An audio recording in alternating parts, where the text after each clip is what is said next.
I'm extremely pleased to announce that Daily Wire Plus has decided to make the 16-part Exodus seminar fully and freely available to everyone over the next 4 months on YouTube. We are, therefore, truly beyond pleased to invite you all most hospitably to partake in this great moral banquet.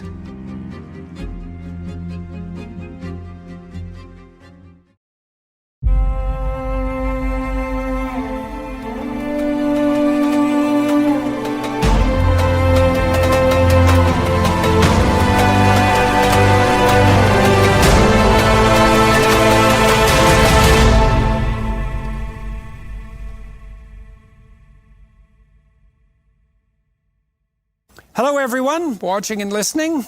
We're here for episode 17, an hour long, the finale of the Exodus seminar. And we're going to reflect on the entire voyage and discuss Exodus, the way forward. And so I'll summarize where we've been and the story as a whole. So the story is, it's an existential tale, I would say, of the dynamic between too much order and too much chaos. That's a way of thinking about it, an exploration of proper governance. And the story begins with the Israelites in captivity as slaves to a tyrant. And I would say to some degree, insofar as we've fallen out of favor or concordance with our tradition, we're all the slavish children of tyrants. Sometimes that's the external tyrant, sometimes that's our own tyrant. And so the story is true psychologically and sociologically at the same time, and that gives it kind of an eternal truth. So the Israelites are laboring under the yoke of the Egyptians, and a leader arises, Moses, who's called by God to chastise the tyrant, implying that there is a divine spirit of sovereign power in whose nature is the proclivity to punish the tyrant, and also a call to the Israelites who to free themselves from the yoke of the tyrant. And so God is portrayed as the spirit that inspires the enslaved, the unjustly enslaved, to free themselves. And so Moses is their unwilling leader, not a gifted man verbally, but nonetheless touched by God to have this inspiring capacity. And he is enjoined by God to stand up against the tyrant and to tell him, the Pharaoh, that unless his people are let go, all hell is going to break loose, which it does in the form of a multitude of plagues, which we analyzed in some detail, plagues that destroy both the present of the Egyptians and their future in the last plague, the death of the firstborn. The Israelites are then sent out into the desert by the Egyptians, who are finally terrified by the God their sorcery cannot duplicate. And in a last-ditch attempt to establish their tyrannical sovereignty, they decide to kill the Israelites and end up drowned in the Red Sea. And then the Israelites have escaped from the tyrant. And this is where the story, I think, becomes even more realistic. It's so profoundly and remarkably and surprisingly realistic, because it's easy for naive people to think that once you've escaped from the tyrant, you're scot-free. And the scot-freedom is you can do whatever you want, whenever you want. But it turns out that's the desert. And so Exodus story juxtaposes two extremes at the top and the bottom of human life, you might say. And one is an extreme of order, and that's tyranny, but the other is an extreme of chaos, and that's this desert-like freedom where, sure, you're free, but where are you going, and which way is up, and can you do anything at all? And you're lost, and the Israelites are lost in the desert, and it's not pleasant, and it's not even obvious that it's better than the tyranny. And so they get all whiny and squawky and complain, and they're miserable and lost, and then they fall prey to the temptation to elevate Moses to the role of Pharaoh, and he almost falls prey to the temptation to become that. He sits as their judge. And his father-in-law, Jethro, shows up and says, look, you can't do this, Moses. You're going to wear yourself to a frazzle judging this fractious people from dawn till night, and you're in danger of becoming a tyrant yourself. Plus your people, granted they're completely useless, but unless you give them some responsibility, they're going to stay that way. So Jethro introduces the principle of what comes to be known as history progresses as subsidiarity. And it's so cool, and I didn't really understand this about the text, is that not only does the text interrogate the nature of tyranny and its proclivity to double down, and the nature of slavery and the probability that that will be accompanied by a kind of craven, resentful, cowardly murmuring and bitterness, but it also lays out the archetype of ordered freedom as the antithesis to the tyrant and to the chaos of the desert. And the ordered freedom is like a hierarchy of intermediation between that which is in the highest place and the people themselves. And it involves the construction of a hierarchical structure of responsibility. And that's the true antithesis to the tyrant. And it's the solution to the problem of the Tower of Babel. And it's the solution to the problem of how to make the infinite manifest in the finite without having the infinite wreak havoc on the finite. And I didn't know that really before we walked through this seminar. And it's so illuminating to understand that that's the basis of the idea of good governance, both conceptually and practically. So that's ridiculously interesting and cool. And so the principle of subsidiary is established. Moses gets the laws. They're a little too intense, and the Israelites immediately fall prey to their fractiousness and start to worship idols. And that means they lose faith in the spirit that has guided them out of tyranny and into the desert. And the covenant is then, the tablets are broken, the covenant is reestablished with a bit less divine force, you might say, although it's also prolonged. And then they fall prey to all the temptations of an established state. They become lustful, and what that means in this situation is, well, they're kind of secure, and they got their subsidiary structures in place, but now they cultivate their own longings, and they invent privations, and they transform themselves into pathetic victims, even though they have absolutely no reason to do so, and that shakes the state to its foundation. And they move forward still to the degree that they can, motivated by the vision of the promised land, but that falls apart too, and they become faithless. And so God nonetheless keeps his covenant with them. This is something I found particularly interesting about the text too, and I didn't understand this exactly. So, you know, modern people they'll dismiss the idea of a covenantal relationship, the idea that you actually have a personal relationship with God. That's just obviously the most primitive of superstitions. But you know, what's so interesting about this text is that it insists, psychologically speaking, that the proper polity is to be modeled after the idea of a relationship, and a relationship of sacrifice and bargaining, and that if you organize yourself properly psychologically and socially, it's as if you're developing a relationship. That's the right metaphor. It's relationship. It's not contractual subjugation. It's not abiding by a set of rules or even a set of principles.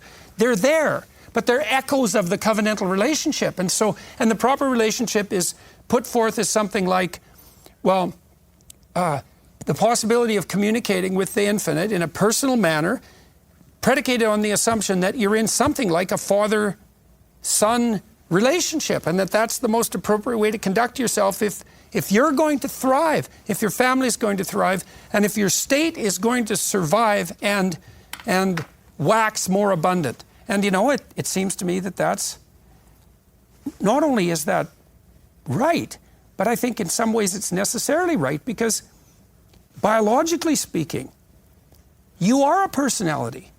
And the personality exists in relationship. And you wouldn't have evolved into a personality if the personality in relationship wasn't the proper mode of being in the world. And so not only does it seem right, it seems inevitable, but it's still very surprising that the right metaphor is covenantal relationship. And then this absurdly optimistic assumption that not only is this a covenantal relationship that's personal with something that's best characterized as a spirit, even with human qualities, but that's the necessary foundation for a state that's neither tyranny nor chaos. I mean, that's something. That's an utterly revolutionary idea. And I think its revolutionary force also struck me walking through this Exodus seminar, because I kind of knew that, but not as explicitly as has been revealed to me as a consequence of this journeying. So that was really something. And the story closes with the death of Moses. He never gets to the promised land, and perhaps none of us do, no matter how remarkably we comport ourselves in this life, and that seems realistic. And the story, as it nears its end, also insists upon the necessity of confronting that which terrifies you and poisons you the most voluntarily, and that's a mode of redemption.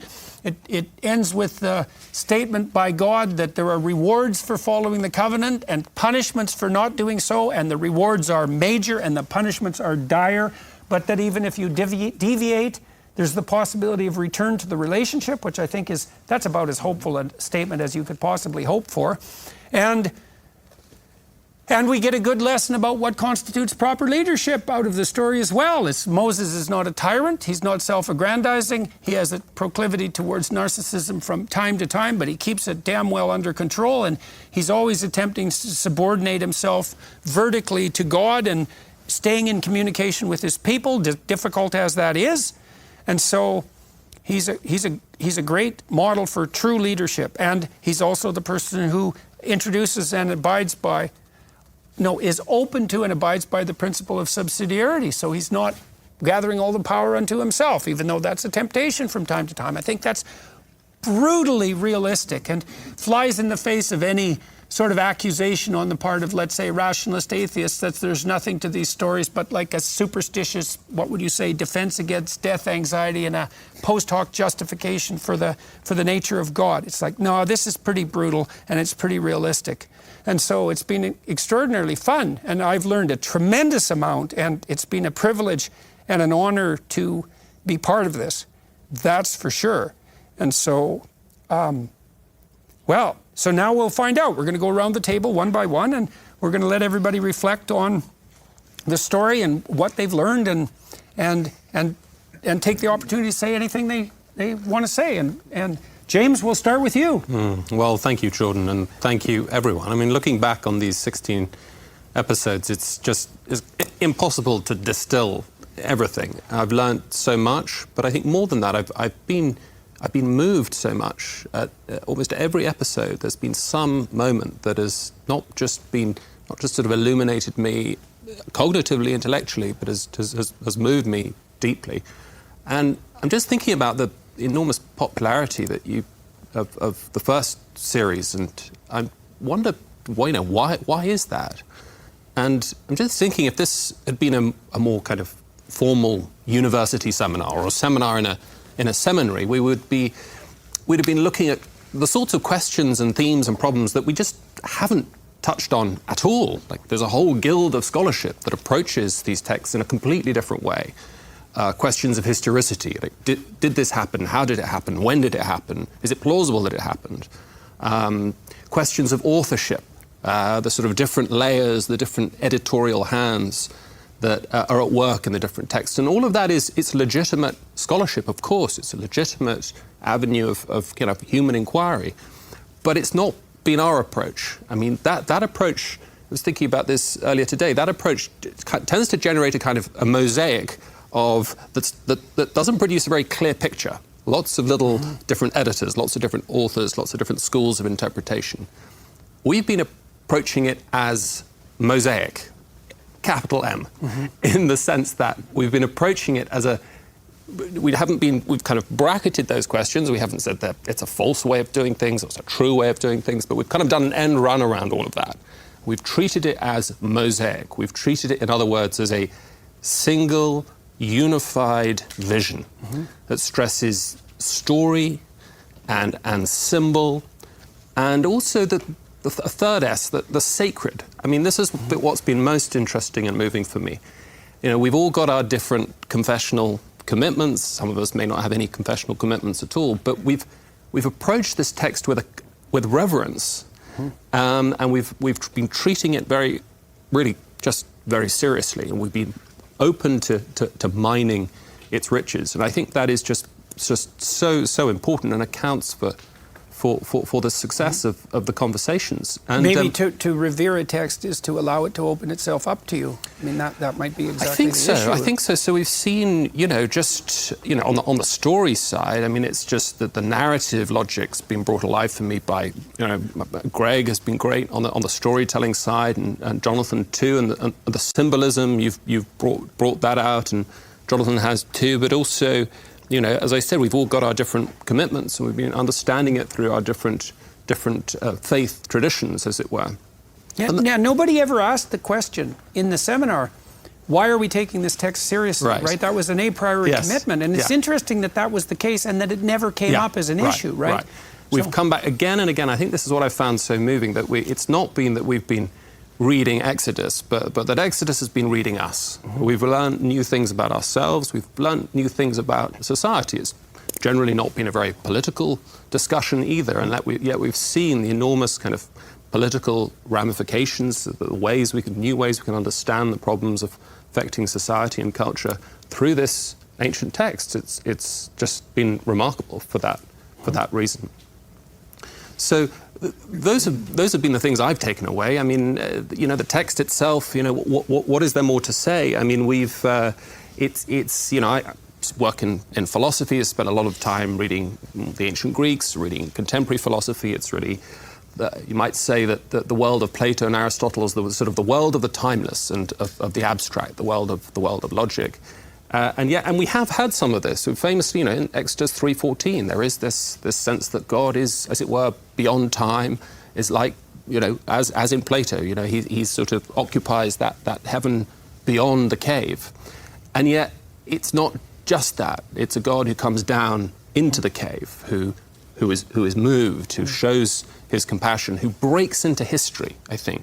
We tend to have this very bifurcated way of thinking about history. I mean, either as random in some sense, or perhaps as determined in the Marxist sense, or as always heading in a particular kind of progressive direction.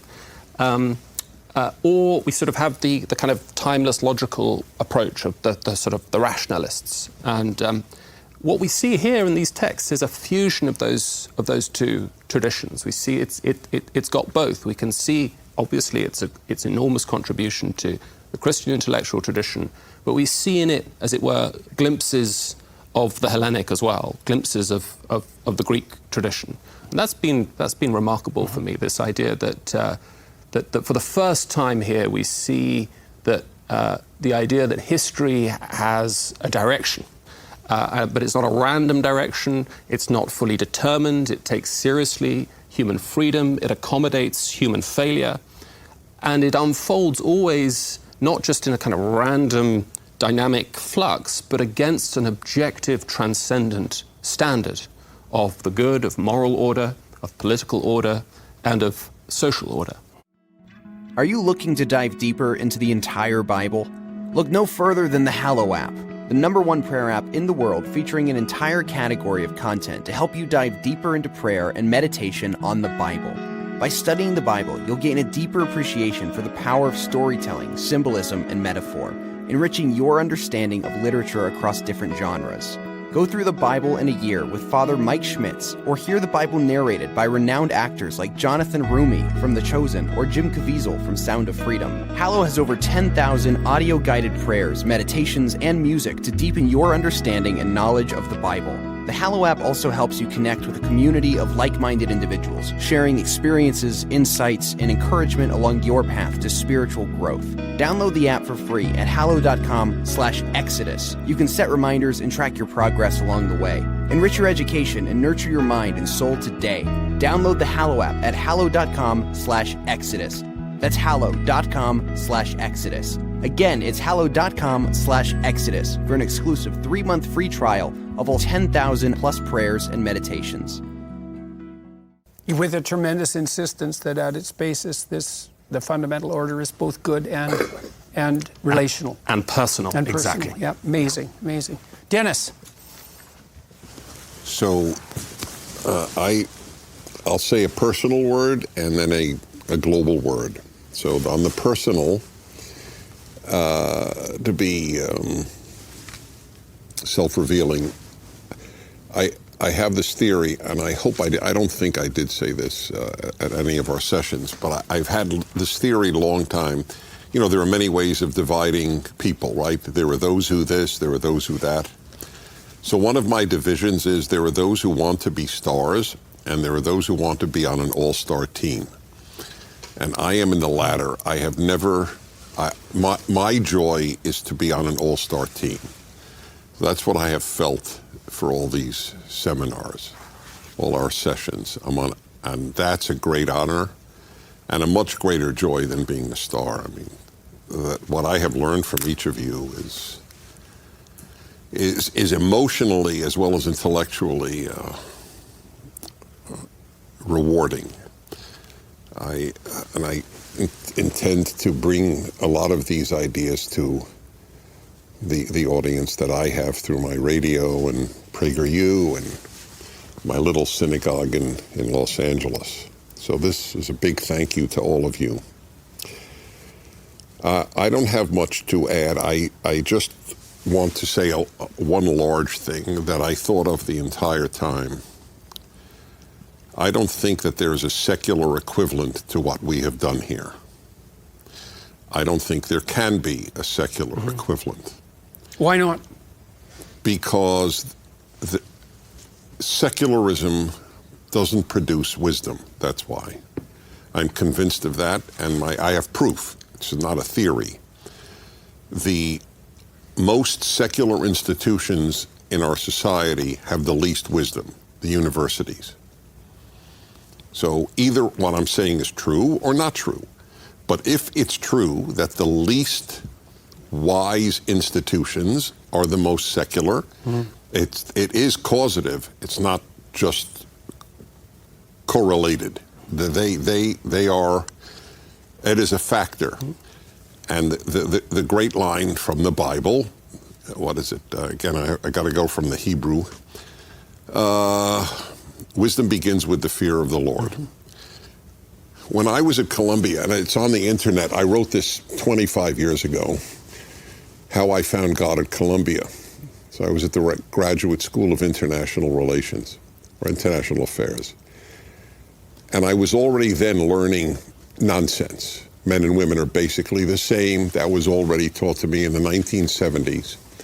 And America and Soviet Union, they're just both superpowers. This was not a battle of good and evil or freedom and tyranny. It was two superpowers. I remember the analogy given by my professor, two scorpions in a bottle. Mm-hmm. So I was learning nonsense, and it was driving me a little crazy. And I never, except once in my life, had an epiphany. I've never had a theophany. God has never appeared to me. I mean, he appears to me in the pages of the Torah, to be honest, but never appeared to me directly in any way. But I had an epiphany. All of a sudden, as I kept asking myself, why is there so much nonsense here from such intelligent people? That phrase, wisdom begins with the fear of God, came to me. I had last said it in second grade in my Jewish school. I had not said it since second grade. Mm-hmm. And it just came into my brain. And then I realized, oh, there's no wisdom here because there's no God here. I would now even refine it. There was no wisdom there because there was no Bible there. Because there are people who believe in God who are fools. But the Bible is a repository of wisdom. So when I said, I don't think there's a secular equivalent, and you said, what do you mean? That's what I mean. And I want the viewers and listeners to this to understand that. If you've been uplifted by this, tell me what secular equivalent has uplifted you like this has. That's my challenge to the people watching or listening to this. I have summarized my 40 years of broadcasting, and I've said it all 40 years. I have one overwhelming message: the deleterious consequences of secularism. And this has just reinforced that in me. I think, you know, I talked to Douglas Murray about this with Jonathan at one point, and one of the things Murray has been brought to, I would say, kicking and screaming in some real sense, and I would put myself in the same category, is that it seems likely that the secular is inevitably grounded in a narrative. There's no way out of that. It's grounded in a narrative. Now, you can debate about what that narrative is and should be, but I don't think you can debate that it has to be grounded in a narrative. And a narrative is a narrative. If it's to be a narrative, it is a narrative of something approximating relationship. And so I think your argument is technically correct, is that the secular is groundless. And if the secularists claim detachment from a narrative, all that means is that either their narrative is fragmented or it's unconscious. So, well, I'll just end with this. There's no way out. I mean, if you're intellectually honest and secular, life is pointless. End of issue. It is pointless. We don't believe life is pointless at this table. No. That's the point. Jewish, Orthodox, Christian, Catholic, Protestant, doesn't matter. We know there's a point. We don't know exactly what. I don't claim to, but I know that there is. Do we know, or do we posit that in abiding faith and move forward courageously as a consequence? Posit that in abiding faith and move forward as a consequence. Okay, all right. Greg. Well, thank you for gathering us. This has been an amazing experience for me. A lot of you, most of you are new to me. Blackwood and I go back, Jonathan Pajot and I go back a ways, but the rest of you, it's been remarkable, and remarkable to meet you here and at this table and in this manner. One of the things that starts to emerge, I've been in some writers' rooms, and what's fun is you start to understand personalities and perspectives of who's going to come with this kind of joke and who's going to unstick this kind of plot point. So it's very interesting, I notice, as we evolve through the series, who I am looking to almost without, not consciously thinking of, like, well, Oz, I need to ask you something, and Douglas, there's something that I need you to weigh in on, or where I'm curious or looking for different commentaries. And so I think one of the things that's amazing is when there's a variety of perspectives here, as much as we're all joined in a common unity and rowing towards a common goal. There's a lot of variation in the ways that we see the world, and the ways that we find meaning, and the ways that we approach the text. And it's really compelling for me to see it depicted in so many ways. It's like, a dude descending a staircase, right, exploded like a Rubik's Cube, right? Mm-hmm. There's all these perspectives into a different unified whole that we can kind of behold. So we got a good Mount Sinai arrangement here, is that a reasonable amount of diversity within an encompassing unity. And that manifested itself in the integrity of the conversation. Yeah, I think we have about as much as we could take at this stage. Mm-hmm. We wouldn't want it to stretch even further yet. Right. And I'm thinking, of course, moving between different worlds, which I don't want to give names to or labels to, because we've had so much definitional collapse, I don't even know what names and things mean. But I move between different communities and different worlds freely and frequently, in which there's a lot of wisdom and resources and goodwill and genius. And in the back of my head, I'm always thinking about, if I could bring the best of all these different types of groups together, like the extent, if we could marry that we could be unstoppable as a people, as a country. Well, that would be good if we could figure out how to make those voices that are noting the utility and necessity of the fringe together with the voices that are noting the utility of the unifying spirit. That's right. Right, and honest dialogue. This is one of the reasons I like talking to Russell Brand, for example. Yeah. Because he's comedians are honest. Yeah. Well, and he's a pretty good advocate of the fringe. That's right. And rightly so. That's right. Yeah. So, and I keep thinking, of course, a lot of the ways that I think and move, part of why I move between so many communities is I really genuinely love people, and I love all different kinds of people. And I'm always thinking about the ways, a lot of my natural state when I'm navigating between different groups is to think about mediation and interpretation in some ways. And so I'm not armed. I have a more embodied understanding of so much from both the text and from all of you and the ways that you all move in the world to understand and to make connections that are sometimes difficult to forge through from one corner to another, and to see all the points of connection and also to see a lot of the opportunities. I think one of the advantages of walking through a really profound text is that it shows you how things are united, that look diverse, are united deeply underground, and then you can bring things together that you wouldn't be able to bring together without that. You're particularly good at that, by the way, Jonathan. So. And you know, the what I'll now term the Pageauian fringe, that concept is that's an amazing concept of the different kinds of monsters, right? We have the monsters of too muchness, right? Of sort of authoritarian deemed purity on the one hand, and then the explosive hybridization on the other, and the ways that those have to be navigated, and what's the center that we have to agree on, and what are the voices that bring different voices in and join at a table or a tabernacle or at a mountain. So that was very compelling to me also. And I would say, you know, Oz has talked a lot about in the covenant about freely chosen consent. I've thought about that a great deal since the last session, of that being sort of a baseline, not just for the political and not just for the religious, but for the personal, for every engagement in parenting, relationally, right? What are all the ways that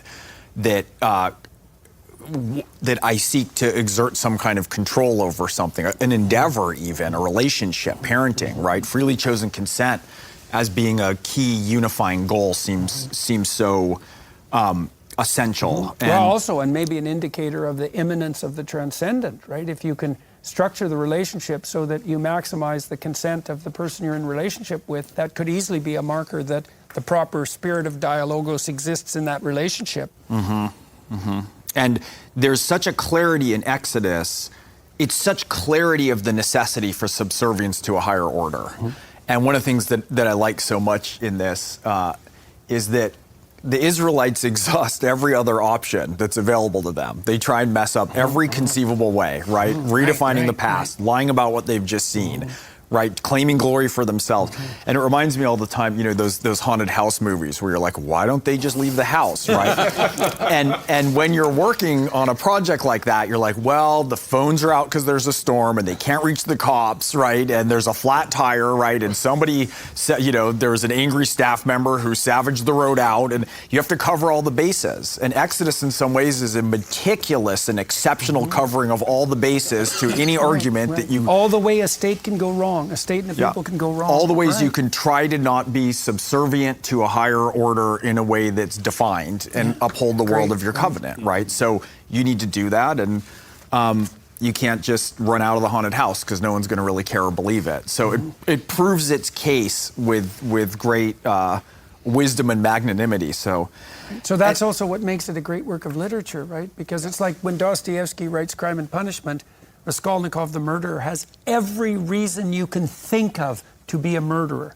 Right? He goes right to the limits of the realm of possibility. And so, if the Passion story is an exploration of the limits of the tragedy of life, your point here is that Exodus is a archetypal examination of all the ways that a state and polity can go wrong.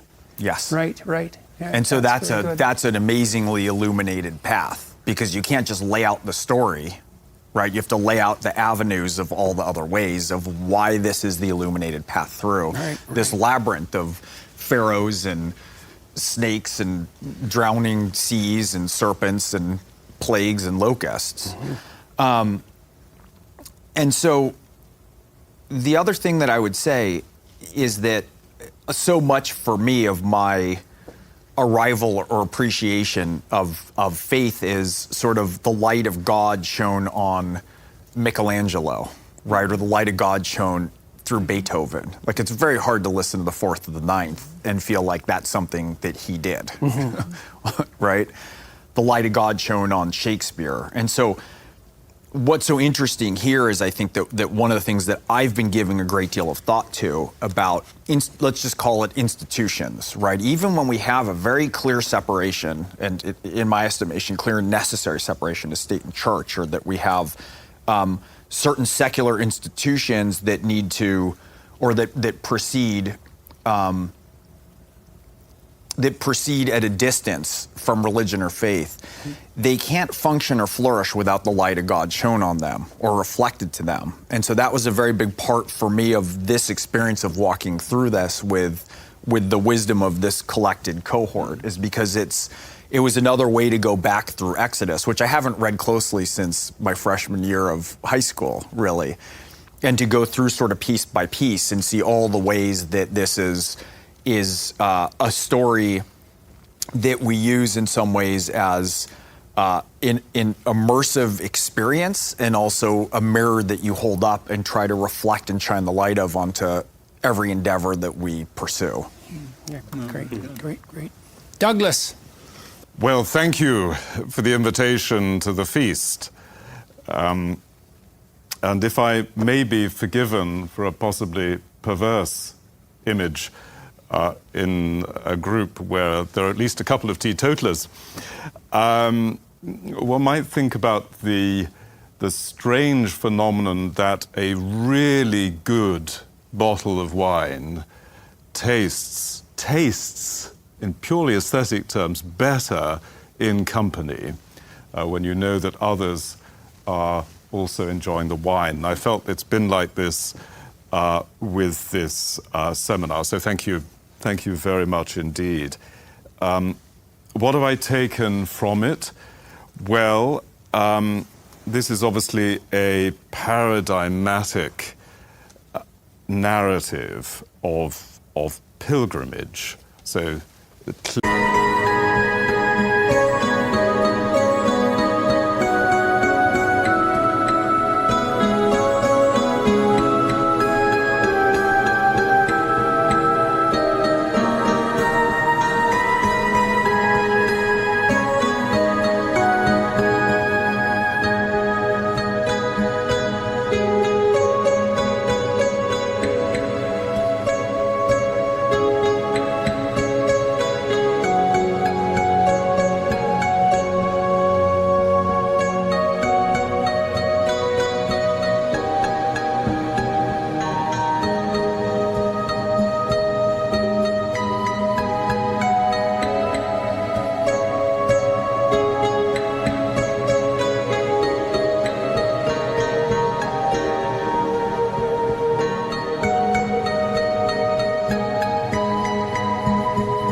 clearly there's something compelling about that.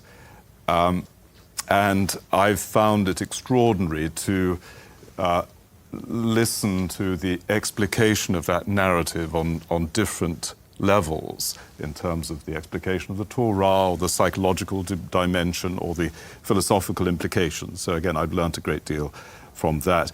And the symbolism, that has been, I'm looking at you, of course, Jonathan, among others, but the typological dimension. And I've been struck by I often think of the etymology of symbol, that the symbol is it's the sunbalein, it's the putting together. So symbol is somehow linked to unity.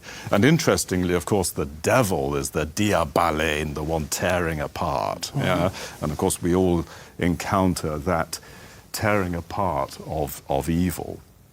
So I think that sense of the symbolic unifying power of the text. And obviously I have a philosophical background, and I've long been troubled by the idea of, is this an arbitrary anthropomorphic deity that we're dealing with in the book of Exodus? And what really emerged for me, particularly in this session, or this part of the seminar, is the life-affirming dimension of the God who says, I am that I am. So this affirmation of life in the context, in the mirror of that great source of being that is the God of Exodus. So that celebration of life, I think that's something that came out very strongly for me from the discussions. And finally, I I was very moved today by the discussion of the snake confronting the snakes. And in the context of these trigger warnings and the whole obsession with safety, I'm struck by the fact that in another part of the Mediterranean world, in the ancient Mediterranean world, the great theatre of Epidaurus is right next to the site of Asclepius. Now, isn't there something about the healing power of a imaginative tradition that is engaging with the human condition and with human suffering? And we've seen a great deal of suffering, a great deal of conflict, a great deal of failure in this text. As Greg was saying, the failures of the Israelites are egregious. And yet, what comes out of this text but this affirmation, this celebration of life? This, at Athens, the great theater where the tragedies were held, is just outside the temple, just down the mountain. And so the Athenians had this temple that was associated with this kind of pristine rationality, but allied with that was the idea that the divine revelation was somehow deeply allied with the dramatic presentation of a sequence of tragedies. And so I think originally it was in fact the amphitheatre itself was a site of worship. It was where the goat was sacrificed to Dionysus in the annual Dionysia. I think tragedy means, I think it means goat song, doesn't it? Goat song, yep. So it emerges out of this religious ritual, in effect. It's also a good heavy metal band name. Yeah. Goat Song. All right.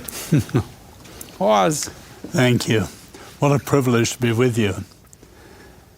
This means a lot to me because these things first came up when I was a student in the 60s.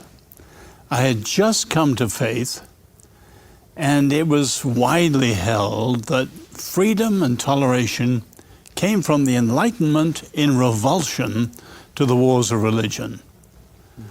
So when I came across a better historical understanding that actually, through the Reformation and the rediscovery of Scripture, it was the Torah that had created the interest in the Hebrew Republic, and that was behind certainly the American experiment, but so much of the European interest in freedom.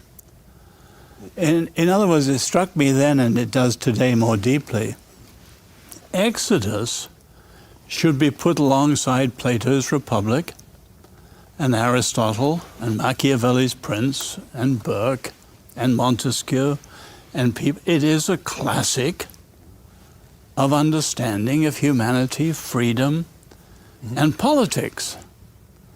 And so as we've looked at this, the founding of God's nation, set over against Egypt and its techno-despotism, and Canaan and its earthy, unbridled sexual licentiousness, we're dealing with the same contrast we've got growing in our modern world. And so I've kept thinking of three things constantly in my mind as we've been discussing. One, we've got to stand with our Jewish friends against the appalling rise of anti-Semitism today. The debt we owe to the Jews is incredible and incalculable. Two, Americans should be ashamed if they don't understand this is the roots of their great experiment. They don't realize it. So people talk about Make America Great Again or restoring the soul, but they never say, what on earth made America great in the first place? And unless you understand Exodus, you don't understand it. But I go beyond that, and I think we're probably towards the end of the Western civilization. And the future, how is humanity going to create societies that are just and free with high human worth and so on? Here's all the ingredients, and we should be wrestling under the conditions of modernity with what this means. So a lot of that's been in the background of my mind as we've been discussing these things. So obviously, Exodus has three broad movements, very obviously. The Exodus, the covenant, and the presence of God among his people. But for me, the Exodus, many obvious lessons, a very simple one that people forget today. To be free, you have to be set free. We're not naturally free. The covenant, in other words, the way of living together freely, I love the idea, Socrates, the unexamined life is not worth living. What the covenant says, the uninstructed life is not worth living. Mm-hmm. And I think for me, the reality of the presence of God, and of course, Exodus is so that they may know who I am, the Egyptians and the Israelites.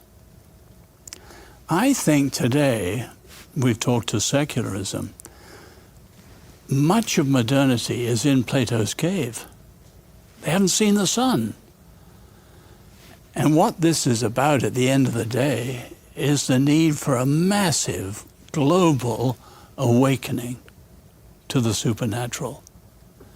And so we're dealing with things, I think, that are incredibly profound in themselves, as we've seen, but extraordinary significance Well, this for the world we're living in. this idea that, I see this in the humanist atheists, that they make the presumption that the Enlightenment venture was the spirit of enlightened rationality against the dark superstitions of the medieval past and maybe the pre-medieval past. But it is but there's a worship of a superstition there as well, and the worship of the superstition, as far as I can tell, is something like the temptations of a Luciferian rationalism. Mm-hmm. It's that there can be a purely intellectual and abstracted endeavor that will lead us to the light. Mm-hmm. Well, and that in itself is a religious claim, and I do believe that it's the claim of the Luciferian intellect. And Faustus. The reason for that is that the attribution of the place of the omniscience necessary to guide us forward now becomes within, internal, but also it's allied with the rational mind. And I actually think that's part of the pride of the intellects. Absolutely. Because, around the table, we're all intellectuals, and I suspect we've all fallen prey to this temptation, is if you are an intellectual, if you are intelligent, let's say, and you're comfortable in this sphere of rational discourse and argumentation, it's easy to presume that that somehow elevates you among other people. And it's easy to presume that because that's worked so well for you and is the thing that maybe marks you out, is that should be placed on the highest pinnacle. And that's a very dangerous assumption. And it's an assumption that's just as metaphysical as the assumption that it's the God of Israel who's the proper guide through the desert, right? You're going to be under the sway of some spirit. And the Enlightenment rationalists hide that. They say, well, no, we have no God. It's like, yeah, Luciferian presumption is your God. And I really believe that's true. And I think that's the reason the French Revolution went so wrong. And, well, that's one of the reasons the French Revolution went so wrong. So there's no way out of abiding within a narrative. There's no way out of that. And I think the cognitive neuroscientists have become increasingly insistent on that point. And there's many fields of endeavor, intellectual fields of endeavor, that are pointing in exactly the same direction. So the story's the thing, right? And the question then becomes, what's the greatest story? What's the greatest story ever told? And certainly Exodus is in contention for that title. Stephen. Gosh, there's so much to think about. It's really on my mind right now is thinking about the dynamic of this group, and I've been trying to think about the origins of that and how it's developed over these 16 seminars, which actually took place over 2 sessions, about 6 months apart. And I was thinking about how that came about and what the background is, and I remember, of course, many people know of this, but there was this. We were in Cambridge a few years ago, and we had a little chat with Douglas and Roger Scruton, as you'll recall, and it was your first time in Cambridge, and we were walking around, and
were just, wow, what a beautiful place.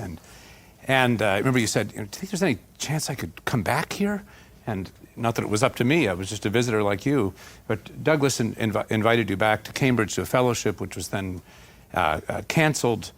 And it was very sad. I found it very sad because your enthusiasm and joy, your delight at the thought that you might be able to have conversations with Douglas and his colleagues and others at the University of Cambridge, James. About Exodus. In fact, it was meant to be about Exodus. And it was so sad to see that just dashed.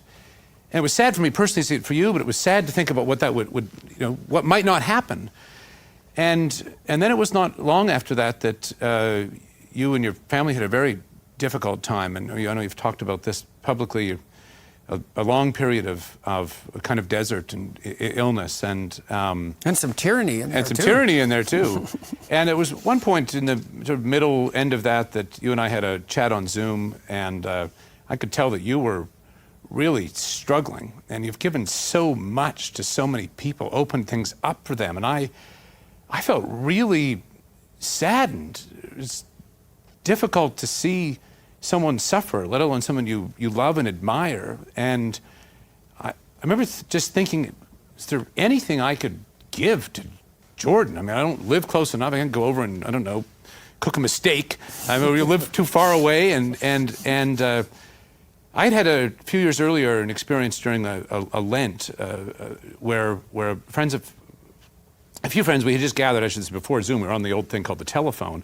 And once a week, we talked our way through the Odyssey with someone who knew a lot about it. And it was just a wonderful, revelatory conversation, and it was sort of reflecting on our own lives and own spiritual lives in relation to this great text. And so I remember writing to you, I don't know if it was September or whatever month it was, sort of the end of that summer, saying, would you like to try and have a conversation about, maybe some text? We could just choose something, And you, with a kind of amazing stroke, said, well, maybe that could be, maybe Exodus.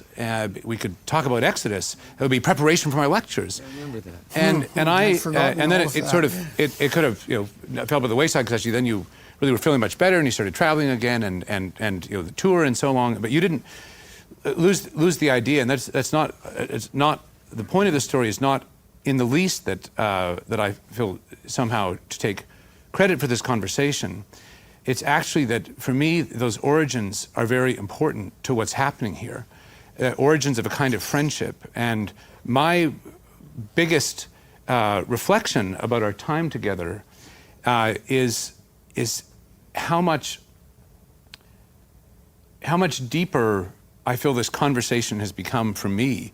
And one thing our listeners may not know is that, in addition to the long period of time we've spent in this conversation, I've been joking, it was kind of about as long as the Israelites were in the desert. It was like a real-time length, but is that we've actually spent a lot of time outside of being on the camera, and not just kind of getting ready to come into the studio, but social time where we've talked and jet skiing around. We've had a lot of fun, for sure. And to me, this is really what we've talked about our lives. Certainly we've gotten to know each other better. We've shared things about our personal lives and things that we're dealing with, you might say, and talked a lot about exciting intellectual things. And my sense is that as we've done that, we've gotten to know each other better, and also come to trust each other more deeply. And knowledge and trust are very closely related. And my own feeling is that deepening trust, in a sense, is also what enabled us to approach the text more and more deeply as we went into it, because we kind of knew that we knew something deeper about each other that enabled us to find something and help each other see something deeper in the text. And it seems to me that this is really profound, the fundamental sort of human truth that you both require friendship to seek high things, but it's also the result of that seeking, is that friendship becomes deepened by that. Absolutely. And people talk all the time, there's this big mess in our kind of civic life, and social media is a big part of it, but it's not the only part of this kind of alienation. And people think as if in the midst of that alienation, you can somehow then talk about the most controversial thing that you would most disagree with. That's nonsense. There is no such thing as having an impossible conversation with someone you don't trust. If you want to go deep into something, you've got to have a place and a way of doing that with others. Well, do you think that's any different than that establishment of a relationship with the vertical and the horizontal simultaneously? No, I don't. It seems like a recreation of the Mount Sinai ideal. I think that's exactly right. And in some sense, I suppose, what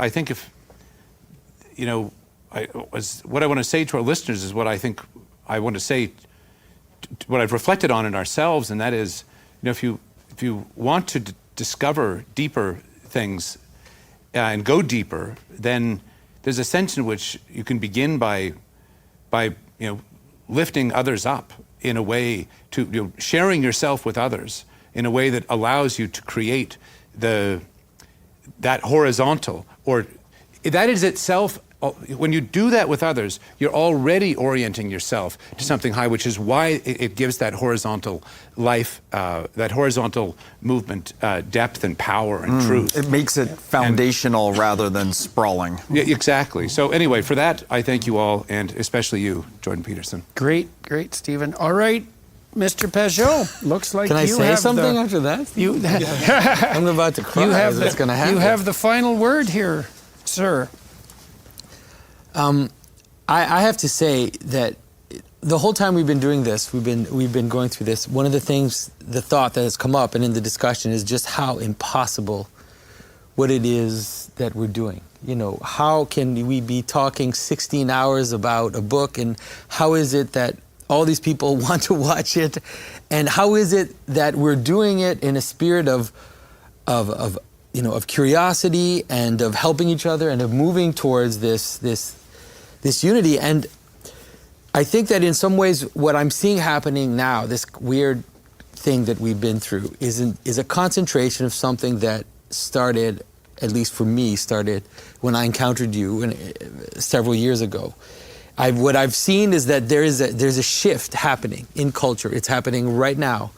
And it's making things that were completely impossible before all of a sudden possible. The fact that we notice that we're seeing the kind of just arrogant secular atheism recede in the popular perception. I thought that, I prayed for that to be possible, but I didn't see it as something that was going to imminently happen. The fact of watching young people in their 20s suddenly want to read this book, suddenly want to go to church, suddenly want to read the great books and just, once again, it's something that I prayed and hoped that would happen, but I didn't expect it to in some ways.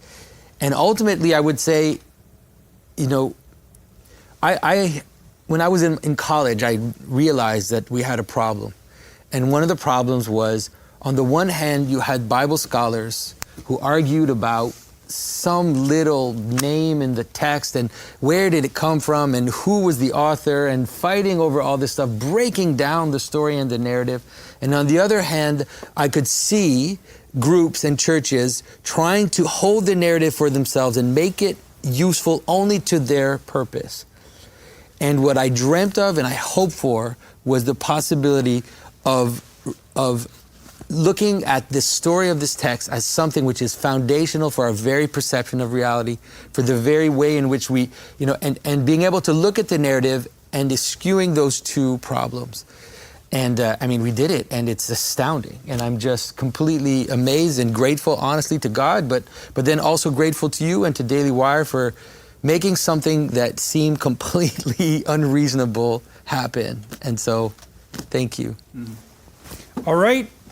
Everyone watching and listening, that's exactly 1 hour, so isn't that just lovely? And thank you for all your concluding thoughts, and thank you to all of you who are watching and listening for your unexpected and very welcome time and attention. I hope that it serves you well, as it served us. To the Daily Wire Plus folks for making this possible and doing it so professionally, setting up this beautiful set and being on the ball technologically, being generous with the consequence, being generous with the resources, to all of those who've helped create the spirit of hospitality that has surrounded our venture, to all of you attending and participating, and to Larry Arnn and Ben Shapiro, who aren't here today, for not being the bloody stars of the show, but letting the whole enterprise carry on underneath its own impetus and letting the text be the star. That's a hell of a thing to see, and it's really something great, and it's been a privilege for me to be a part of this. And so, on to the next book, gentlemen. Thank you very much, everyone.